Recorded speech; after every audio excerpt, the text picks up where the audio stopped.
This chapter takes us from 9 people to a completely populated Earth again. It's all names and no story though, and I don't think most of these names are gonna be relevant later, so I'll take you through it quickly.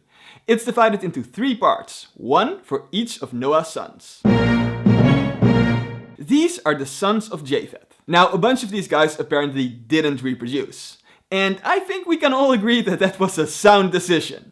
Because every woman their age was either a cousin or a sister. The 2 who did became ancestors of entire peoples though, with their own languages and stuff.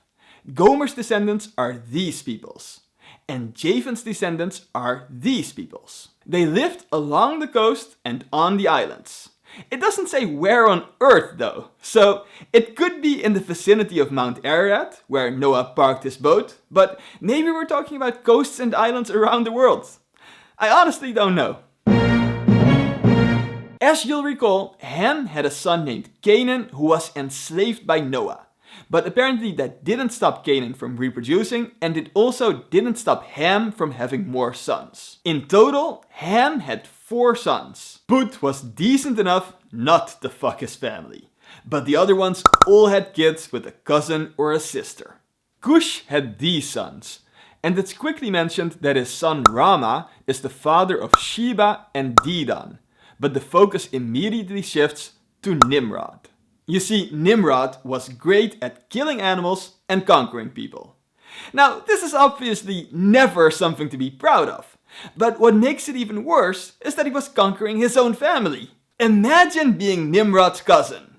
On both sides even, because you're both the products of incest. Literally, the entire Earth is at your disposal, so you pick a nice, quiet spot to settle down.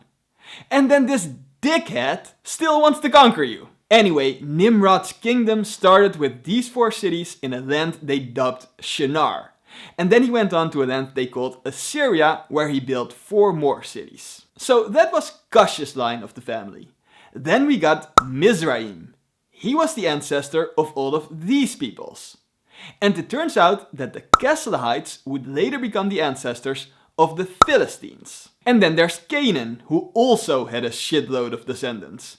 They split up and moved to different places. Ultimately, Canaan's descendants occupied a land from Sidon to Gerar. And yeah, Sidon is also the name of his first son. Not confusing at all. Here are some other places where Canaan's descendants live.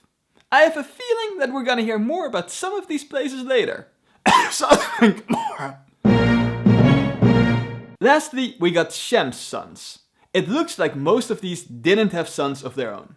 Aram had a bunch of them though.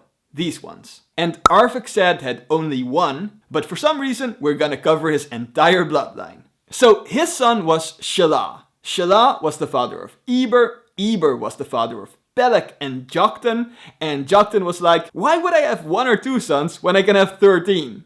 So yeah, these are all of his sons. All of these people lived between Mesha and Safar. And in case you don't know where that is, the book gives you a clue. It's the land with hills in the east. Good luck! So, the world has been repopulated. It was a little incestuous, but they did it. Kudos to them, I guess. And kudos to you if you remember more than 2 names.